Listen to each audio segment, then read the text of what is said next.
During my undergraduate career, by the way, I'm still an undergrad, I have changed academic majors technically 4 different times. I began my university studies in the exercise physiology major, and I was in a direct admit program to doctorate of physical therapy, so I would be a DPT within 6 years.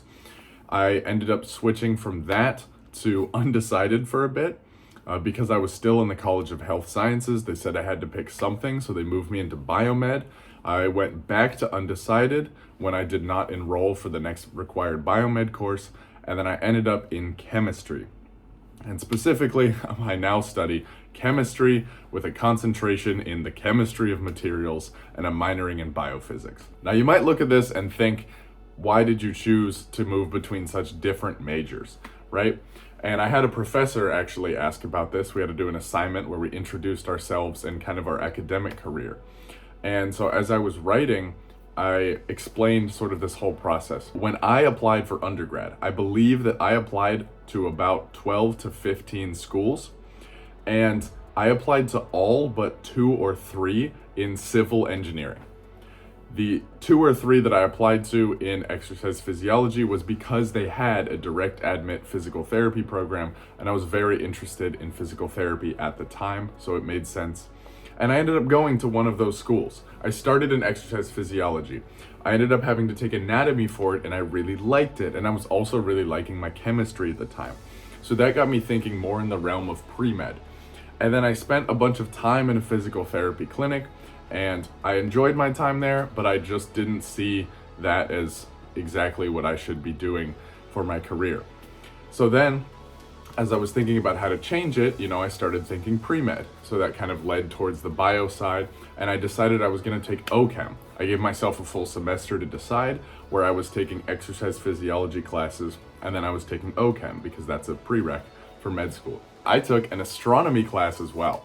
Now, I've always been interested in science and especially outer space. Within the first week, I was super interested in what we were going to talk about, spoke with the professor, and she told me, if you are interested in any of this, you should take your physics right now. You should consider taking physics this year. That was my sophomore year, or last year, because that would allow you to take some upper level physics or STEM classes, and she was trying to pitch adding an astronomy minor or going to a physics major.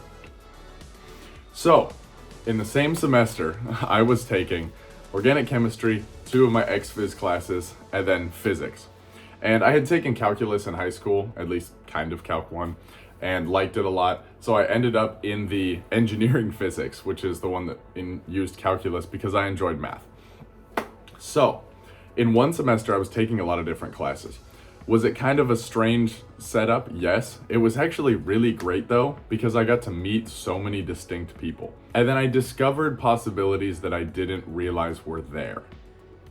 I found out that my school had a chemistry program and a kind of material science concentration. And that's something I was also really interested in because it kind of connects to that border between physics and chemistry. And I really like things of thinking about 3D shapes and those kind of classes.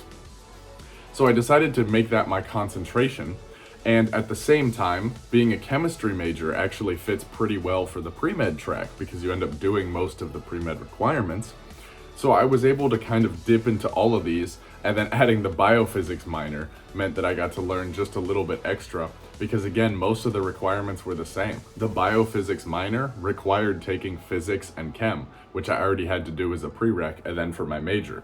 So they all kind of interlocked pretty well together. The reason I'm explaining this all to you, there are sometimes things that you didn't see or trends that you can't see until after. When I look back across my academic career, I applied to all of my undergrad schools in 2 very different fields. I went with one of them, like fully in that. I was in the direct admit program. Went away from that and kind of to a different place towards the biomed pre-med, and then ended up finding a way to sit somewhere in between where I was pre-med and then kind of went back towards the STEM and engineering side. This was something that just kind of happened because I decided to give myself more options. And that's the ultimate point of this video. You will have to make decisions, and at some point they do have to become concrete. You can move around your major a little bit. Don't let people stress you out that it's impossible to do. Again, I've done it 3 to 4 times because there are often things that will overlap better than you think. There's also often many opportunities that you're not thinking of. So what I like to think about is give yourself more options, right? If big decisions are hard, and they're hard for everyone, give yourself more options. That semester, when I took OChem, physics, and XPhys at the same time, I could have gone to any of those 3 fields. And that's exactly why I did it. I gave myself an entire semester to learn, to think, to process. A lot of times it's really easy to have a day where you start thinking about these big decisions. A lot of times I'm thinking and sort of stressing about, what major do I go to? What would that lead to? What could my life path look like here, there, and there? Career opportunities, and all of those kinds of things. And there's so much thought behind it. You're probably not gonna solve that in one night. Genuinely. The first night where you're thinking, I should change my major, and now there's 8 things I'm interested in, is probably not the night where you're gonna know which one you actually want to pick. Set up a system in which you have a couple of weeks to actually experience and learn things, and you will find a path that will suit you. Go talk to people, and ultimately make a decision. Now, I don't want to sound dismissive at all of decision making, because I think that is a really critical part. As I said, I took classes to give myself more options, and they were heavier credit load semesters, which gave me more flexibility later. And all of those were prereqs for many other things. So yes, you will find the right path if you make the right decisions. If you're stressing about what decisions to make, start learning and just give yourself more options for now. You can delay the final decision until you have more information, but you still have to make the first one. I still had to decide I was gonna take OChem and my XPhys at the same time. Start with step 1, make a decision, and act. Having to think about big decisions, careers, majors, future is always scary. But in the wise words of my dad, scary can be fun. So try to enjoy the process a little bit. Go do some learning, go do some, field work, go shadow someone, go think, go watch a video, go do whatever. But start with decision 1. You don't have to have your entire life sorted tonight. Just pick your classes for next semester, or whatever that first step looks like for you. Thank you guys for watching. This is Pro Gain Knowledge. I'll see you all later.